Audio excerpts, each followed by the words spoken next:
We're going to have a quick talk about your life insurance. Now, before you run off, get back in here. Before you run off, this won't take very long. I just want to explain a couple of things that you probably need to understand. I kind of say that jokingly, not everybody runs off when you say life insurance, but a lot of times people just don't want to talk about this stuff. Why?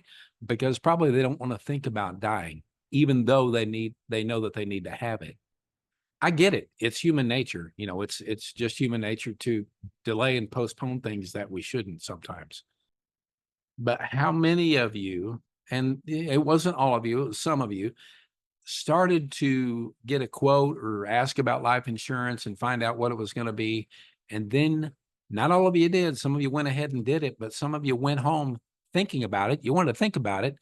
And then you did. You went home and you thought about it a little bit. And the next day you thought about it a little bit less.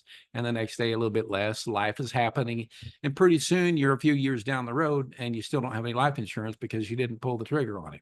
So that's just, it's just the human nature sometimes. So what I want to go over with you just real quickly is to help you understand the two different kinds of life insurance. It can come with all these bells and whistles. It can get very complex. It doesn't have to be. Here's the simple version. No matter what kind of life insurance we're talking about, it falls into one of two categories. It's either the temporary kind or it's the permanent kind. And I'm going to explain both of those very briefly. I'm going to share my screen real quick. And in the insurance world, we call generally, this is oversimplified, but the temporary kind is term and it will terminate. And then the permanent kind is called whole life. So here we go. So just like I said, term will terminate. That's not what it stands for. Term is actually a term, a period of time. And whole life will last your whole life. That's the easy way to remember it. They operate very differently. So, well, it does two things. First, let's talk about what it does. It cancels due to age. Always. It always cancels due to age at some point. It's different with the type of term insurance and the company, what they offer, but there's an age that it cancels. And the other thing that it does is it goes up in price over time in one of two different ways. Normally, it will stair step. Like, for example, the most common type of turn, every 5 years, it takes a little jump in price. You feel it a little bit, but it's not horrible. And then, you feel it again 5 years later, you feel it again. And then pretty soon it's like, okay, I'm paying a lot more than I was before. The other way it can do is called level term. And you buy a policy that has a level amount that you pay every month. It doesn't change. And you buy it for 10, 15, 20, 25, 30 years. And it stays the same, but takes a huge jump. How much of a jump? Check this out. This is a real example from a client of mine several years ago. He had a $100,000 term policy. He bought at age 64. It was $89 a month, pretty cheap. But the maximum with this company, with their term, was age 80. That was like the maximum age. We don't have a term that goes beyond age 80. We will not insure you if you live past age 80. So the most he could buy was a 15-year term, meaning it would go until age 79. What happens at age 70? He paid the same $89 a month for 15 years, but at age 79, he gets to keep it, which is cool. They won't ask any health questions, but look what happens to the monthly payment. That's what term does. Now, it may sound like I'm painting term life insurance in a bad light. I'm really not, because it's actually very powerful. I'm going to show you exactly what it's for here in just a second. Whole life is the kind that will last your whole life. You cannot outlive whole life. As long as you're paying the premiums, when you die, somebody's getting a check. Term, you can outlive. So it's not guaranteed. It's just guaranteed to go to a certain age. And maybe the premium is guaranteed not to change. But with whole life, the premium is locked. It does not increase. And it doesn't go to a certain age. Now, sometimes they'll have a whole life that will mature at a certain age, 115 or 121. Most people don't live that long. But at that point, those will mature and the company will say, all right, you win, we give up, here's the money. It's clear that you're going to live for a really long time, but they pay it out anyway. The coverage doesn't change and it does build cash value. I'm not going to get too deep in the weeds with that. I just basically want to explain the difference between the two. So term, in the short way of describing this, it's lower premiums and it's a higher death benefit. So what is this temporary insurance for? You're buying for 10, 20, 30 years.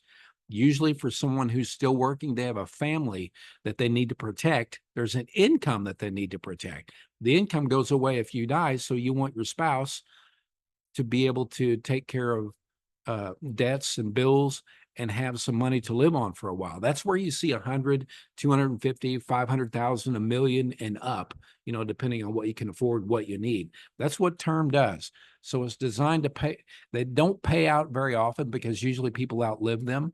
But when they do pay out, they pay out big. And I've had some pretty decent term policies pay out on people that I had insured before.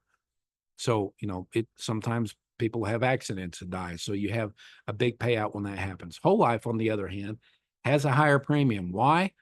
Because it is going to pay out to somebody at some point. And there's no this gamble with the insurance company. Maybe they win because you outlived it. That's not going to happen with whole life. And normally it's a lower death benefit. So we're looking for some final expenses, some burial, maybe paying off some smaller debts. Typically you see under $50,000 with whole life because it does cost more, but people get that because they want the guarantees. It has cash value and something called non-forfeiture options. Really quickly, all that means is the cash value gives you these options. Don't be scared by the big word. Forfeit means to give up. So a non-forfeiture option means that if you stop the insurance, say, hey, I don't want it anymore. If it's term, there's no cash value. There's no non-forfeiture options. It's a hard word to say, but you don't get any of that money back. You forfeit or give up all of the money. With whole life, you have this thing called cash value, and it's a non-forfeiture. There are several different ways that they can do that.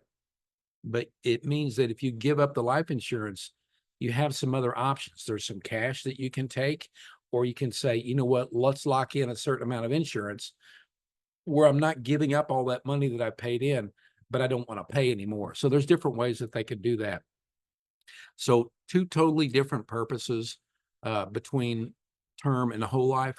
Who is it appropriate for? We kind of went over that, but there's an age range in my mind, just from having done this for so long, where it's appropriate to have one, it's appropriate to have the other, depending on your age and what your needs are. And then there's also a time when you should have both, because maybe you're getting around that age 50 mark and you need to have